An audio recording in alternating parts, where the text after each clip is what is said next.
എനിക്ക് മേക്കപ്പ് ഞാൻ zero knowledge ആണ്. പക്ഷേ ഇന്ന് നമുക്കൊരു ഫംഗ്ഷൻ ഉണ്ട്. സോ ഒരു ഗെറ്റ് റെഡി ചെയ്യാം. സ്റ്റേവിലുണ്ട് ഞാൻ യൂസ് ചെയ്യുന്ന പ്രോഡക്ട്സ് ഒന്നും അതിന്റെ റിവ്യൂ ഒന്നും ചോദിക്കരുത്. എനിക്കറിയില്ല. ബിക്കോസ് ഇതൊക്കെ ഒരു റുട്ടീൻ ആയിട്ട് ചെയ്ത് പോകുന്നതാണ്. അത് എത്രത്തോളം നല്ലതാണ് മോശമാണ് അങ്ങനെയൊന്നും പറയാൻ എനിക്കറിയില്ല. സോ നിങ്ങൾക്ക് കണ്ടറിയാം ഞാൻ യൂസ് ചെയ്തിട്ടില്ല. പക്ഷേ ഇന്ന് നമ്മൾ യൂസ് ചെയ്യാൻ പോകണം. ആക്ച്വലി മോയ്സ്ചറൈസ്ഡ് സ്കിൻ എന്നൊന്നും എനിക്കറിയില്ല. പക്ഷെ ചെയ്യാൻ പറ്റില്ലല്ലോ, വാങ്ങിപ്പോയില്ലേ, അല്ലാണ്ട് കളയാൻ പറ്റില്ലല്ലോ, ഇത്ര പൈസ മുടക്കിയല്ലേ. ഇങ്ങനെയൊക്കെയാണോ മേക്കപ്പ് ചെയ്യേണ്ടതെന്ന് എനിക്കറിയില്ല കേട്ടോ. പക്ഷെ നമ്മളങ്ങ് ചെയ്യാം. സൺസ്ക്രീൻ എവിടെ പോയാലും എനിക്ക് സൂര്യൻ അലർജി ഉണ്ട്. സൂര്യനും ഞാനും തമ്മിലുള്ള ബന്ധം അത്ര ശരിയല്ലാത്തതുകൊണ്ട് ഈ പൈസ മുടക്കിയത് ഞാനായതുകൊണ്ട് ആ ഒരു ത്രീ ഫിംഗർ റൂൾ ഒന്നുകൂടെ നടക്കുമെന്ന് തോന്നുന്നു. എന്നാലും ഞാൻ വാരി പൊത്താണ്. ചിലരൊക്കെ ഓരോ ആൾക്കാരുടെ വീഡിയോ താഴെ വന്ന് കമന്റ് ഇടുന്നതാണെന്ന് വെളിച്ചെണ്ണയാണോ അല്ല സഹോദര, ചിലപ്പോൾ അവർ സൺസ്ക്രീൻ ഇരിക്കും നോക്കൂ, നല്ല തിളക്കമുണ്ട് വെട്ടും. ഇങ്ങനെയൊക്കെയാണ് ചെയ്യേണ്ടതെന്ന് എനിക്കറിയില്ല. പക്ഷെ ഞാൻ എന്റെ രീതിയിൽ അങ്ങ് ചെയ്യാം. എല്ലാവർക്കും അവരവരുടെ രീതിയാണല്ലോ. ഏത് ഇത് മറ്റേ പുട്ടിയിരിക്കുന്നത് നമ്മൾ പുട്ടിയിരിക്കാൻ പോകണം. അപ്പം അതിന് മുന്നേ ആയിട്ട് അത് അവിടെ അടുത്തിരിക്കണമല്ലോ. അതിന് വേണ്ടിയിട്ടാണ് യൂസ് ചെയ്യുന്നതാണ് എൻ്റെ ഒരു വിശ്വാസം പ്രൈമർ. അപ്പം ഞാൻ എവിടേക്കാണ് ഇങ്ങനെയൊക്കെയാണ് ഇടുന്നത് എനിക്കറിയില്ല കേട്ടോ. ഇത് കണ്ടിട്ട് ആരും ചീത്ത പറയാൻ പാടില്ല. ഇനി നമുക്ക് മെയിൻ പുട്ടിയിരിക്കൽ പരിപാടിയിലേക്ക് പോകാം. ഇത് main wow super.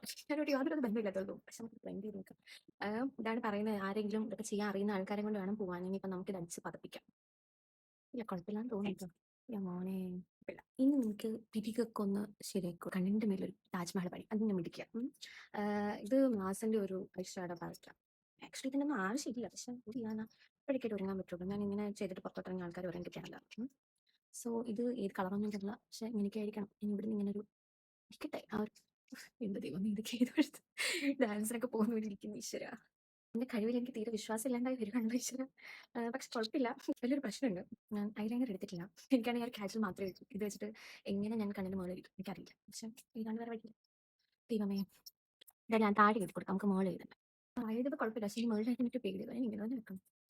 Risk എടുക്കാത്തവരാരും ജയിക്കൂല. Risk എടുക്കണം.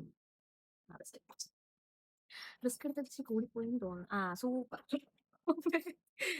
ഞാൻ ആ ഒരു നഗ്നസ് ഒക്കെ മനസ്സിലാക്കി. എനിക്ക് കാജൽ വെച്ച് കണ്ണിന് മുകളിൽ എഴുതാനുള്ള കഴിവില്ല. ഓക്കെ, ബ്രാൻഡ്സ് ഒക്കെ പഠിച്ചു വരുന്നുള്ളൂ. ഞാൻ പഠിക്കും. ഇതൊക്കെ ഞാൻ പഠിക്കും. വലിയൊരു മേക്കപ്പ് ആർട്ടിസ്റ്റ്.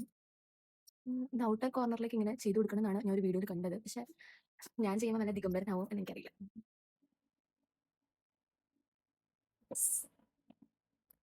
ഇത് ലിപ് ബാം ഇട്ടിട്ടുണ്ട് കേട്ടോ. സോ ഞാൻ റെഡിയായി.